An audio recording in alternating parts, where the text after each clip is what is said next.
नमस्कार श्रोतागण। हिंदू धर्म के लोगों के लिए सावन महीने का बड़ा महत्व है। इस महीने भगवान शिव की विशेष पूजा अर्चना की जाती है। इस महीने पड़ने वाले सोमवार व्रत का भी काफ़ी महत्व माना जाता है। शिव पुराण के अनुसार जो व्यक्ति सावन सोमवार के व्रत रखता है, भगवान शिव उसकी सारी मनोकामनाएं पूर्ण करते हैं। कोई भी उपवास बिना व्रत कथा के अधूरा माना जाता है। यहाँ आप जानेंगे सावन सोमवार की पवित्र कथा। प्राचीन समय की बात है, एक साहूकार था जो भगवान शिव का भक्त था। उसके पास धन धान्य की तो कोई कमी नहीं थी, लेकिन संतान न होने के कारण वो परेशान रहता था और इसी कामना को लेकर शिवजी के मंदिर रोज़ाना दीपक जलाता था और उनकी भक्ति करता था।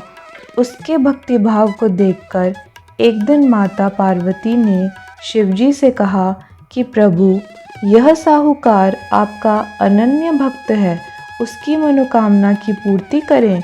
शिवजी बोले कि हे पार्वती, इस साहूकार के पास पुत्र नहीं है, जिस कारण ये दुखी रहता है। माता पार्वती ने आग्रह किया कि हे ईश्वर, कृपा करके आप इसे पुत्र रत्न का वरदान दे दीजिए। तब भोलेनाथ ने कहा कि हे पार्वती, इसके भाग्य में पुत्र का योग नहीं है। ऐसे में अगर इसे पुत्र प्राप्ति का वरदान मिल भी जाए तो उसका पुत्र केवल 12 वर्ष तक ही जीवित रहेगा। यह सुनने के बाद भी माता पार्वती ने भगवान शिव से साहूकार को पुत्र का वरदान देने के लिए आग्रह किया। माता के बार बार कहने से भोलेनाथ ने साहूकार को पुत्र का वरदान दिया, लेकिन साथ ही ये भी बता दिया कि यह पुत्र केवल 12 वर्ष तक ही जीवित रहेगा। साहूकार ने सारी बात सुनी, इसलिए उसे ना तो खुशी हुई और ना ही दुख। वह तब भी पहले की ही तरह भोलेनाथ की पूजा अर्चना करता रहा। भगवान शिव के आशीर्वाद से साहूकार को सुंदर से बालक की प्राप्ति हुई। परिवार में खूब हर्षोल्लास मनाया गया, लेकिन साहूकार ने बालक की 12 वर्ष की आयु का जिक्र किसी से भी नहीं किया। जब बालक 11 वर्ष का हो गया, तब एक दिन साहूकार की सेठानी ने बालक के विवाह की इच्छा जताई। तब साहूकार ने कहा कि अभी बालक को पढ़ने के लिए काशी भेजेगा। साहूकार ने बालक के मामा जी को बुलाया और कहा कि इसे काशी पढ़ने के लिए ले जाओ और रास्ते में जहाँ जहाँ रुकना वहाँ यज्ञ करते और ब्राह्मणों को भोजन कराते हुए ही आगे बढ़ना। साहूकार की आज्ञा का पालन करते हुए बालक के मामा ने ऐसा ही किया।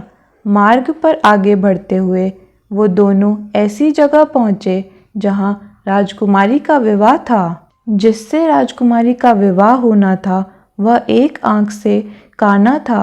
लड़के के पिता की नज़र अति सुंदर साहूकार के बेटे पर पड़ी तो उनके मन में आया कि क्यों ना इसे ही घोड़ी पर बिठाकर शादी का कार्य संपन्न करा लिया जाए।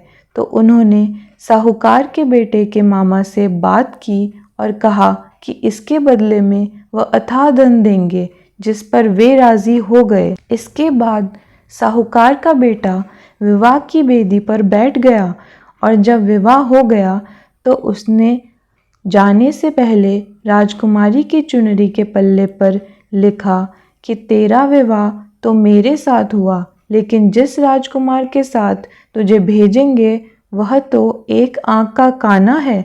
जब राजकुमारी ने अपनी चुनरी पर यह लिखा हुआ पाया तो उसने राजकुमार के साथ जाने से मना कर दिया।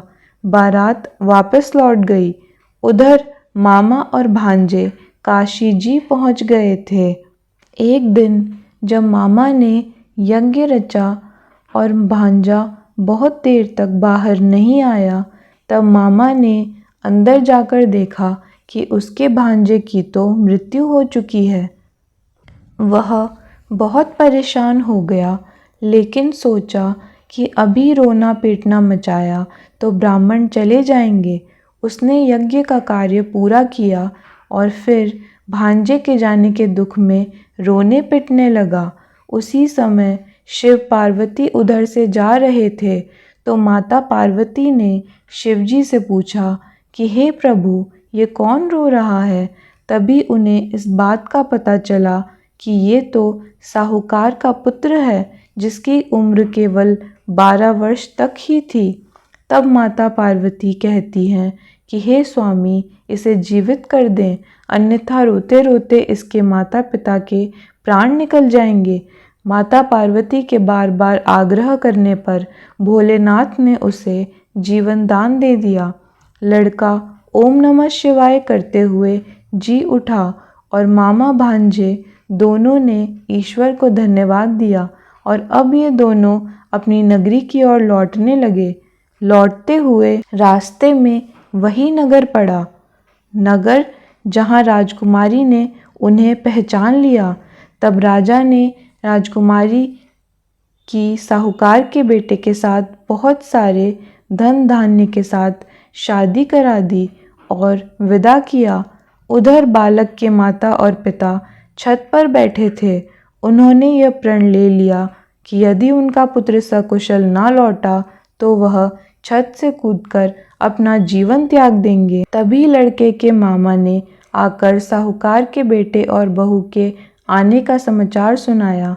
समाचार सुनकर दोनों प्रसन्न हो गए और उन्होंने अपने बेटे बहू का स्वागत किया। शिवजी ने साहूकार को सपने में दर्शन देकर कहा कि तुम्हारे पूजन से मैं प्रसन्न हुआ हूँ। इसी प्रकार जो भी व्यक्ति इस कथा को पढ़ेगा या सुनेगा उसकी समस्त परेशानियाँ दूर हो जाएंगी और मनोवांछित फल की प्राप्ति होगी। जय शिव शंकर।